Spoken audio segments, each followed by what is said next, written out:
अस्सलाम वालेकुम दोस्तों, कैसे हैं आप। मैं हूं आपका दोस्त नासिर अली और आप देख रहे हैं मेरा यूट्यूब चैनल। दोस्तों, बात है 5 दिसंबर 1945 की। दोपहर 2:10 पे अमेरिका के 5 बड़े लड़ाका तैयारे जिनका नाम टॉरपेडो बॉम्बर तैयारे था, फ्लोरिडा से उड़ान भरते हैं, टेक ऑफ करते हैं। इस उड़ान को कहा जाता है, मतलब इस टेक ऑफ को एक नाम दिया जाता है, उसका नाम होता है फ़्लाइट 19। 5 बॉम्बर तैयारे जो बम फेंकने वाले तैयारे होते हैं, लड़ाका तैयारे होते हैं, 2:10 पे दोपहर के 5 दिसंबर 1945 को फ्लोरिडा से मशरक़ की जानिब उड़ान भरते हैं। इस उड़ान को फ़्लाइट 19 कहा जाता है। अपना इन्होंने एक 3 घंटे का रूटीन चेकअप, रूटीन राउंड वगैरह लगाने होते हैं। इसमें कोई मतलब कि उन्होंने स्पेशल उड़ान नहीं भरी होती, वो सिर्फ ट्रेनिंग सेशन अपना मुकम्मल करते हैं उड़ान भरने के लिए। यूँ कह सकते हैं कि हम वो पेट्रोलिंग करने के लिए जो है ना, वो अपने इलाके की सर्चिंग करने के लिए, कोई दुश्मन नहीं घुस आया या कोई ऐसा वाक़या ना हो गया हो, तो वो रूटीन एक 3 घंटे का जो है वो सर्कल जो है वो करने के लिए उड़ान भर चुके होते हैं। फ़्लाइट में कुल 14 क्रू मेंबर्स होते हैं, 5 तैयारे होते हैं और कुल 14 क्रू मेंबर्स होते हैं। उनको लीड करने वाला एक स्क्वाड्रन लीडर फाइटर पायलट होता है।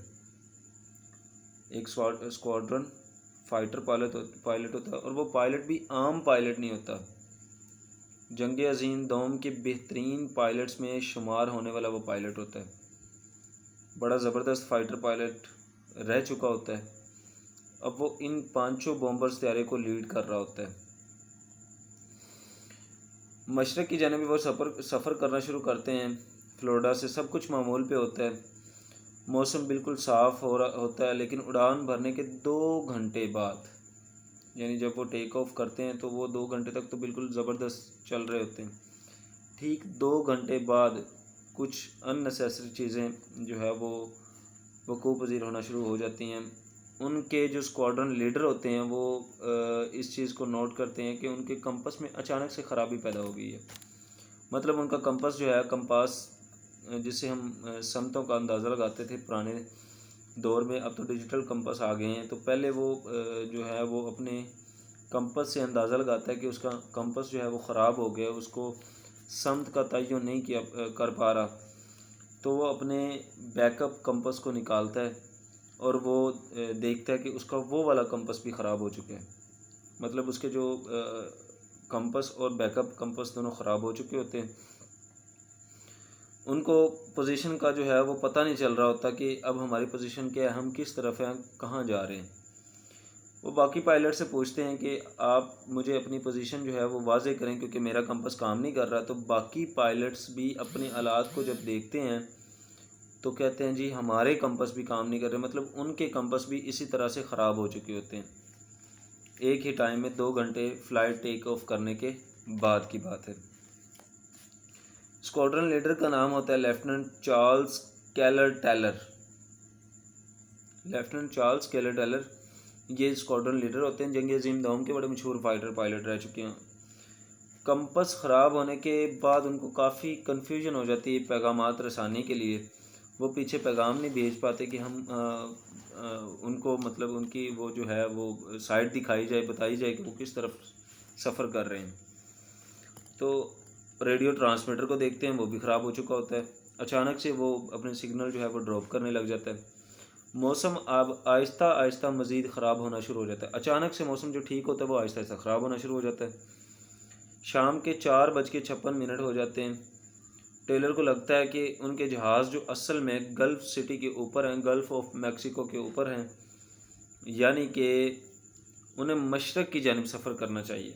मतलब टेलर चूँकि उनको अपनी पॉइंट्स का अंदाज़ा नहीं हो पाता, तो वो अंदाज़ा लगाते हैं कि शायद हम गल्फ़ ऑफ मैक्सिको के ऊपर सफ़र कर रहे हैं, तो हमें वापस फ्लोरिडा जाने के लिए मशरक़ की जानिब महवे सफ़र होना चाहिए। इसलिए और बाकी तमाम जहाज़ों को हुक्म देते हैं कि मशरक़ की समत में सफ़र जारी किया जाए। लेकिन फ़्लाइट मेंबर्स को ये लगता है कि वो पहले से ही मशरक़ में हैं, उनको वापस अपने घर जाने के लिए मगरब की तरफ सफ़र करना चाहिए। यहाँ पर मतलब कि दोनों के दरमियान जो है वो दूरियां आ गई, इख्तलाफ पैदा हो गया कि लेफ़्ट स्क्वाड्रन लीडर कह रहा है कि हमें मशरक़ की जानिब चलना चाहिए, लेकिन बाकी जितने भी क्रू मेंबर्स हैं, बाकी जितने भी जहाज़ वाले हैं, वो सारे क्या कह रहे हैं, वो कह रहे हैं जी हम ऑलरेडी मशरक़ में हैं, हमें मगरब की तरफ जाना चाहिए अपने घर वापस जाने के लिए।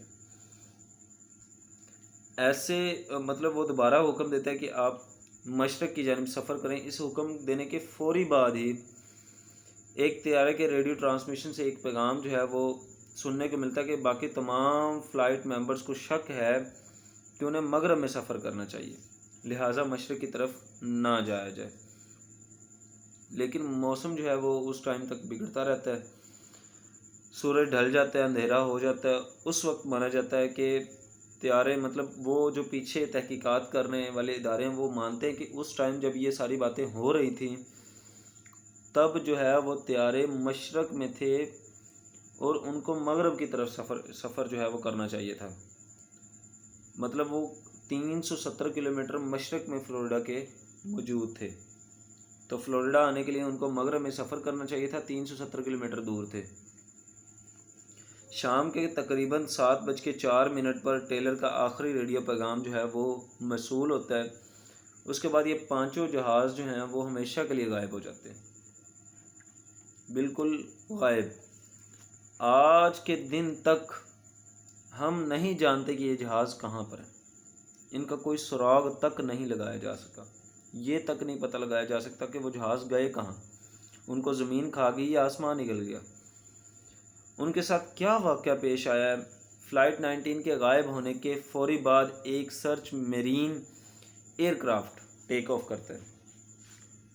मतलब वो जो 5 जहाज़ जब गुम जाते हैं तो उनका पता लगाने के लिए एक मरीन सर्च जहाज़ जो है एयरक्राफ्ट वो टेक ऑफ करता है, वो अपनी उड़ान भरता है, उनकी तरफ जाने की कोशिश करता है, उनको ढूंढने की कोशिश करता है। उसके सबसे बड़े मकसद में से एक मकसद ये भी होता है कि उनको उन 5 जहाज़ों का अंदाज़ा लगाया जाए, सुराग लगाया जाए कि वो है कहाँ, ज़िंदा या मुर्दा, या उनके मलबे को तलाश किया जाए। ये ढूंढने निकलता है और ये भी गायब हो जाता है। पहले फ़्लाइट 19 के 14 बंदे गायब हुए, फिर मेरीन एयरक्राफ्ट पूरा का पूरा गायब हो गया, उसमें 13 लोग मौजूद थे, वो 13 के 13 भी गायब हो गए। इसके बाद कई दिनों तक air and sea search operation किया जाता है। बहुत बड़े पैमाने पर एक मुकम्मल सर्च ऑपरेशन जो है वो बुलाया जाता है पूरी दुनिया का, और सारी दुनिया मिलकर उन दोनों एयरक्राफ्ट्स को ढूंढने की कोशिश में लग जाती है। काफ़ी दिनों तक उनको ढूंढने के बावजूद ना उनका कोई सुराग लगाया जा सका, ना उनका कोई एक लाश मिल सकी, ना ही ऐसा कुछ मतलब कि ढूंढने को मिला जिससे कोई क्लू मिल सके कि वो कहाँ हुई, उनके साथ कौन सा वाक़या पेश आया। ना तो उनको कोई बॉडी मिली, इवन कि एयरक्राफ्ट जो बाद में सर्च एयरक्राफ्ट भेजा गया था उसका भी कोई टूटा हुआ हिस्सा तक नहीं मिलता। यकदम से सब कुछ गायब। सबसे अहम बात यह है कि जहाँ पर ये दोनों क्राफ्ट गायब हुए थे उस जगह को आज के दिन जो है वो बरमुदा ट्रायंगल कहा जाता है, और आज का हमारा मौजू भी बरमुदा ट्रायंगल ही है। मतलब कि ये पांचों जहाज़ और छठा जो सर्च जहाज़ जो उन्होंने एयरक्राफ्ट भेजा था, साथ में उसके 14 बंदे और सर्च जहाज़ के 13 बंदे, 27 बंदे। तो ये 27 बंदे प्लस 6 जहाज़ जो हैं वो मुकम्मल तौर पर बरमुदा ट्रायंगल के जो है वो ख़त्म हो गए, उसके अंदर चले गए, उसका कोई सुराग ही नहीं लगाया जा सका। तो माना यह जाता है कि वो बरमुदा ट्रायंगल के अंदर चले गए थे। पिछले 50 सालों में 50 साल से इस जगह से तकरीबन 3000 शिप्स, 100 जहाज़ डूब चुके हैं। पिछले 50 सालों में इस जगह पर 3000 कश्तियाँ और 100 जहाज़ जो हैं वो हवाई जहाज़ वो डूब चुके हैं। और इनका कोई सुराग तक नहीं लगाया जा सका। आज के दिन तक कोई एक भी सुराग बिल्कुल भी नहीं लगाया जा सका। इसलिए अर्फ़ आम में इसे अब शैतानी मुसल्लस का नाम दिया गया। बरमुदा ट्रायंगल्स को शैतानी मुसल्लस का नाम दिया गया, यानी ऐसी मुसल्लस जहाँ पर शैतान का साया है, जहाँ पर कोई भी चीज़ चली जाए वापस नहीं आती। दोस्तों, आज हम इस वीडियो में इस बरमुदा ट्रायंगल के बारे में पता लगाने की कोशिश करेंगे कि आया कि ये बरमुदा ट्रायंगल कोई वाकई में मुसल्लस है, कोई शैतानी चाल है, इसमें कोई शैतानी सिस्टम है ऐसा कि कोई भी चीज़ जो इसके अंदर जाती है वो बाहर क्यों नहीं आ सकती, और ऐसा क्या राज है इसके अंदर, वो राज हम जानने की कोशिश करेंगे और पता लगाएंगे, अपना एनालिसिस करेंगे कि आया कि ये ऐसा क्यों है, किस लिए हो रहा है। बरमुदा ट्रायंगल को दुनिया की सबसे मिस्टीरियस हिस्सा माना जाता है। आज के दिन तक बरमुदा ट्रायंगल को पता ही नहीं लगाया जा सका कि क्या वजह है कि वहाँ जाके जहाज़ या कश्तियाँ डूब जाती हैं। ये एक ऐसा एरिया है जो अमेरिका में फ्लोरिडा से लेके ऊपर प्यूर्टो तक और ऊपर बरमुदा मुल्क तक फैला हुआ है। फ्लोरिडा से प्यूर्टो और ऊपर जो है वो बरमुदा मुल्क तक फैला हुआ है। ये एक मुसल्लस नुमा जो है वो सिस्टम बन जाता है, एक ट्रायंगल टाइप इलाका बन जाता है, इसलिए इसको बरमुदा ट्रायंगल का नाम दिया गया। इसका कुल रकबा जो है तकरीबन 5 लाख मुरब्बा मील है। बरमुदा ट्रायंगल का कुल रकबा 5 लाख मुरब्बा मील बन जाता है। बरमुदा ट्रायंगल के किस्से 500 साल पुराने हैं, बल्कि इससे भी ज़्यादा पुराने हैं। 500 साल से भी ज़्यादा पुराने बरमुदा ट्रायंगल के किस्से हैं। 1492 में जब क्रिस्टोफर कोलंबस जो है वो दुनिया को एक्सप्लोर करने के लिए निकला, दुनिया को जो है वो देखने के लिए निकला, मुख्तलिफ ममालिक को एक्सप्लोर करने के लिए जब वो निकला, तो इस इलाके से जब वो गुज़र रहा था तो उसने नोट किया कि उसका कंपास काम नहीं कर रहा। ये 1492 की बात है। उस वक्त क्रिस्टोफर कोलंबस ने नोट किया कि उसका कंपास जो है वो काम करना छोड़ गया अचानक इस इलाके में आके। और एक रात जब उसने जहाज़ से बाहर आसमान की तरफ देखा तो उसे एक बड़ी अजीब सी रोशनी नज़र आई। पहले तो उसका कंपास काम करना छोड़ गया। तो उस टाइम चूँकि जहाज़ों पे सफ़र जो है वो आहिस्ता आहिस्ता होते थे और बड़े लंबे लंबे सफ़र होते थे समुद्री, तो वो इस इलाके से अभी गुज़र ही रहा था। तो उस इलाके के दौरान ही उसने देखा आसमान पर आके कि बड़ी तेज़ रोशनी जो है वो अचानक एक गोला टाइप जो है वो उनकी तरफ आ रही है। जो वो रोशनी जैसे ही उनकी तरफ बढ़ रही होती है, करीब आते जैसे वो लोग आग का गोला बन गई हो, एक आग का गोला बन गई और नीचे समुद्र में गिर गया। यहाँ से इस इलाके की मिस्ट्री शुरू हो जाती है। यहाँ से इस इलाके को एक्सप्लोर करने वाले बताते हैं कि इसकी मिस्ट्री जो है वो 1492 के इस वाक़े से शुरू हो जाती है। उसके बाद इसे कई नाम दिए गए। बरमुदा ट्रायंगल के इसको कई नाम दिए गए। जैसे पहला नाम था इसका the graveyard of Atlantic, ये इसका पहला नाम था। Sea of doom, Sargasso graveyard, ये भी इसके नाम थे, वगैरह वगैरह। अब ये ऐसे नाम हैं जिनको 18वीं और 19वीं सदी ईस्वी में भी लिया जाता रहा है, लेकिन बरमुदा ट्रायंगल नाम दरअसल पहली दफ़ा 1964 में ही इस्तेमाल किया गया। मतलब 1964 से पहले इसका नाम बरमुदा ट्रायंगल नहीं था। इसके नाम मैंने आपको जो पहले बताए, इन नामों से इसको पुकारा जाता रहा। तो एक्चुअली 20वीं सदी में आके इसको एक्चुअल नाम जो आज हम इस्तेमाल कर रहे हैं बरमुदा ट्रायंगल, 20वीं सदी में 1964 में दिया गया। ये मिस्ट्री उस ज़माने में बहुत पॉपुलर हो गई थी। लोगों की ज़ुबान ज़द-ए-आम थी कि यहाँ एक शैतानी मुसल्लस है। ये इतनी मकबूल हुई कि उस ज़माने में 1964 की बात कर रहा हूँ। उस ज़माने में ये मिस्ट्री इतनी मकबूल हो गई कि इस पर मुकम्मल डॉक्यूमेंट्रीज़ बनने लग गई, बहुत सारी फिल्में बनी, गाने भी बने, बहुत सी कंप्यूटर गेम्स भी बनी इस पे, बरमुदा ट्रायंगल पे। ये इतनी जो है वो हो गई, कई कंप्यूटर गेम बनी। कुछ और वाक़यात का अगर हम इसमें ज़िक्र करें तो 1918 में अमेरिका की नेवी का एक सबसे बड़ा जहाज़ जिसका नाम था USS साइक्लोप्स, ये एक दूसरा वाक़या है कि अमेरिका की जो नेवी सील्स हैं उसका USS साइक्लोप्स एक बहुत बड़ा बहरी बेड़ा था, बल्कि बहरी जहाज़ था, जो फ़ौजियों की बड़े पैमाने पर आमदरफ्त के लिए या बड़े भारी साजो सामान की आमदरफ्त के लिए इस्तेमाल होता था। 3 मार्च 1918 को 306 अफराद को लेकर वाशिंगटन के करीबी शहर बाल्टीमोर से रवाना हुआ ब्राज़ील की तरफ।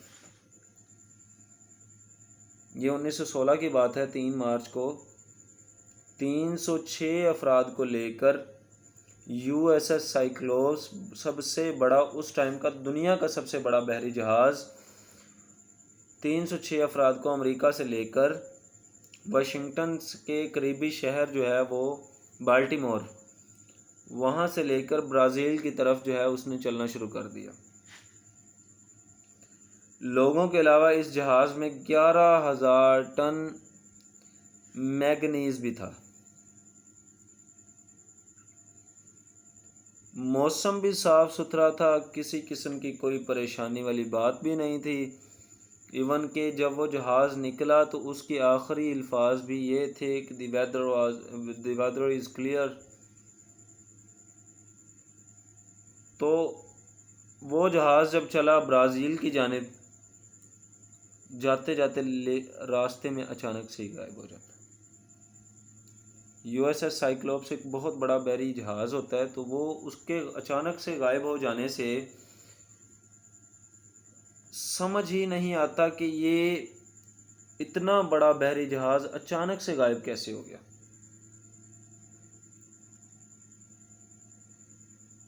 तो अचानक, चूँकि बरमुदा ट्रायंगल पर कई किस्म की थ्योरीज बनाई गई हैं, कई अफराद ये सारा ब्लेम एलियंस पर लगाते हैं।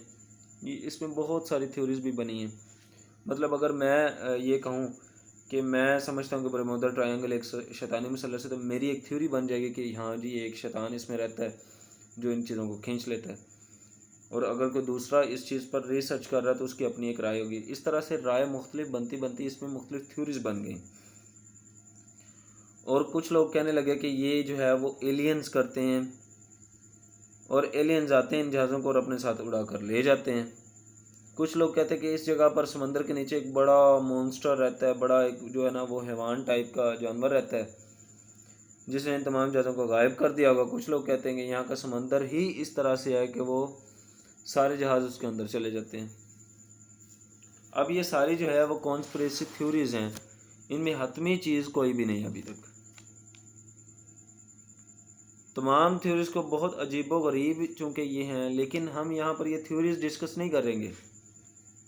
हम उस चीज़ का असल मुद्दा जो है वो ढूंढने की कोशिश करेंगे कि एक्चुअली ये है क्या बरमुदा ट्रायंगल वाकई ही इसमें एक शैतान रहता है, या वाकई ही वहाँ पर एक ऐसा कुछ जानवर है, या उसकी कुछ साख्त ऐसी है कि उसके अंदर सारे जहाज़ डूब जाते हैं।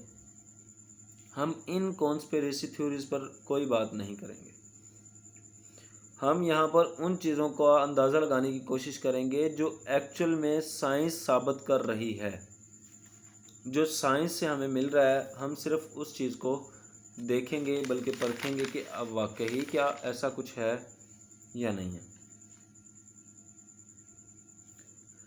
साइंसी थ्योरीज पर गौर करने की जैसे हम कोशिश करें, एक थ्योरी दी जाती है मैग्नेटिक अमल की, मकनातीसियत की, मकनातीसी अवामल की,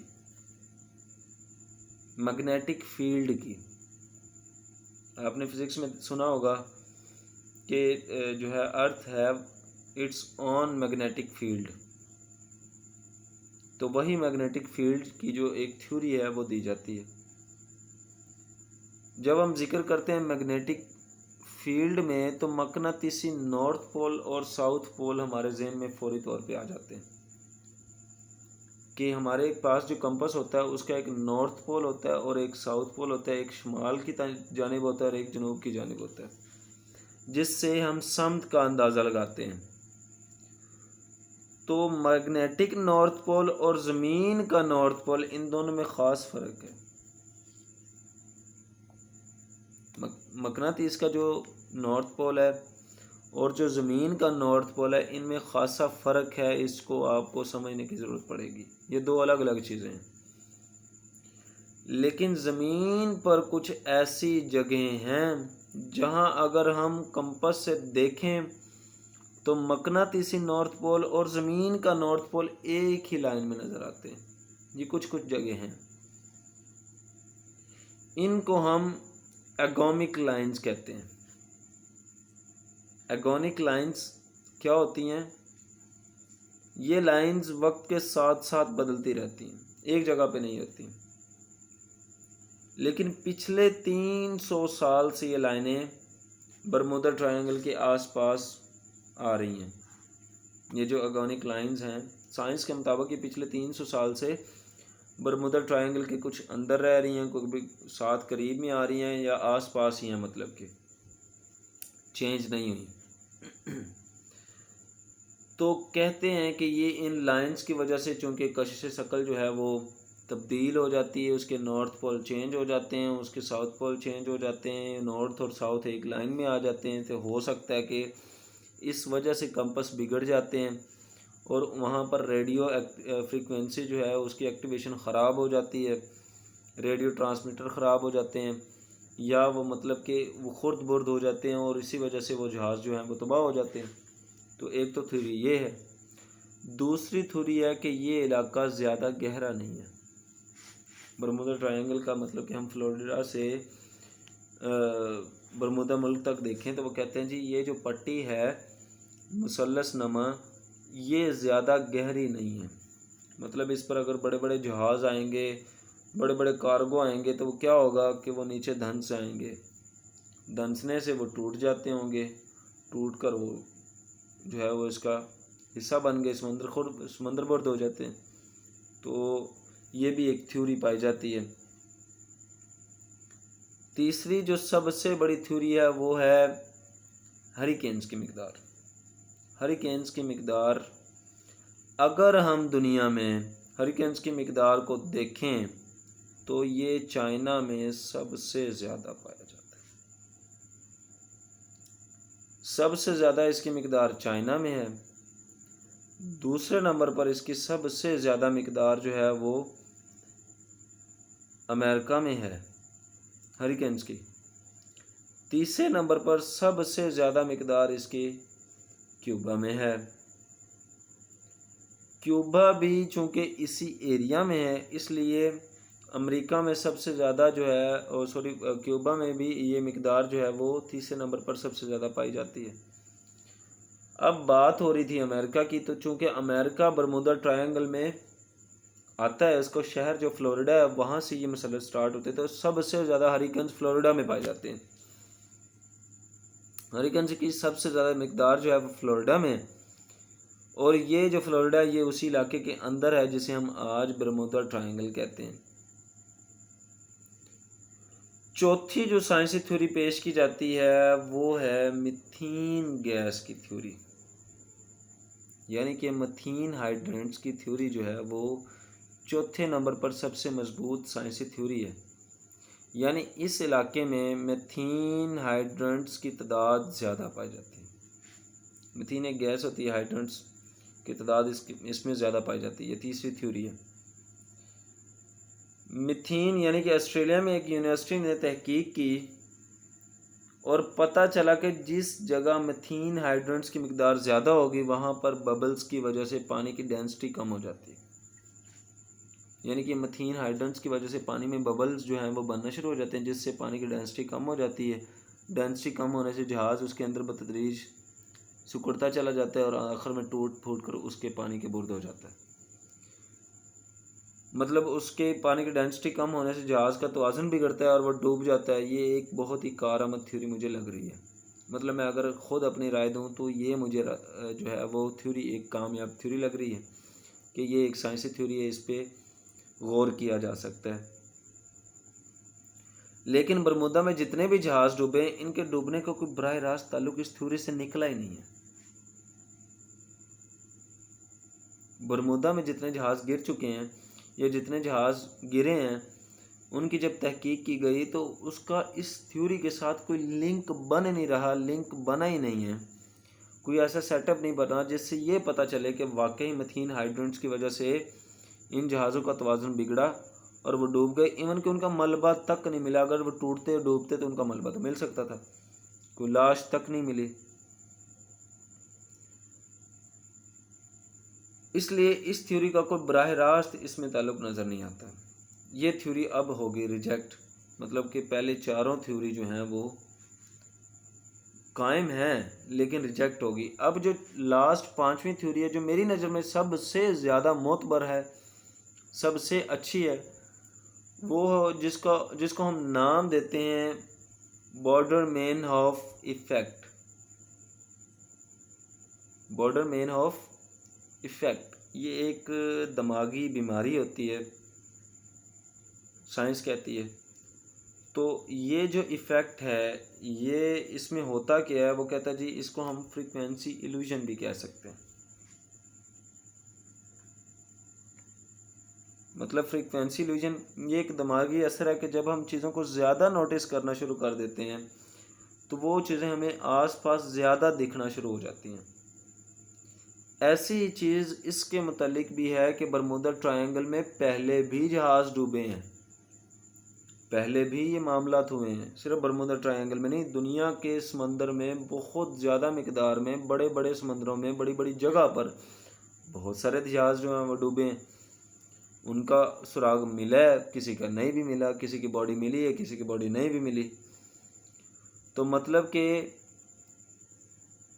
जब हमने बरमूदा के मामला पर सोचना शुरू कर दिया तो ये वाक़यात ज़्यादा बरमूदा वाले हमारे ज़हन पर असरअंदाज होना शुरू हो गए। हमने बरमूदा को ही देखना शुरू कर दिया, जिससे इसके जो तासरात थे वो हमारे ज़हन पर बैठ गए और हम ये समझने लग गए कि वाकई में ऐसा कोई शैतानी मुसल्लस है, ऐसी कोई कॉन्स्पिरेसी थ्योरी है कि यहाँ पर आके सारे जहाज़ डूब जाते हैं। हालांकि दुनिया के और भी कई जगह पर जहाज़ डूबे हैं, टूटे हैं और उनके मलबे भी नहीं मिले। तो ये थ्योरी जो है वो मेरे जहन के मुताबिक ये बड़ी एक कारआमद थ्योरी है, इस पर सोचा जा सकता है। अभी इस पर बहुत सारा काम हो रहा है, ये एक थ्योरी ही है, बहरहाल ये कोई अभी इस पर मुकम्मल काम नहीं हुआ, रिजेक्ट भी हो सकती है। तो इसलिए दोस्तों ये था आज की हमारी वीडियो का मौजू, और जो मेरे पास जितना नॉलेज था मैंने आपके साथ शेयर किया कि बरमूदा ट्रायंगल एक्चुअली है क्या। अगर वीडियो अच्छी लगी हो तो लाइक ज़रूर कीजिएगा, मेरे चैनल को सब्सक्राइब कीजिए, बेल आइकन को भी दबा दें। अल्लाह हाफिज़।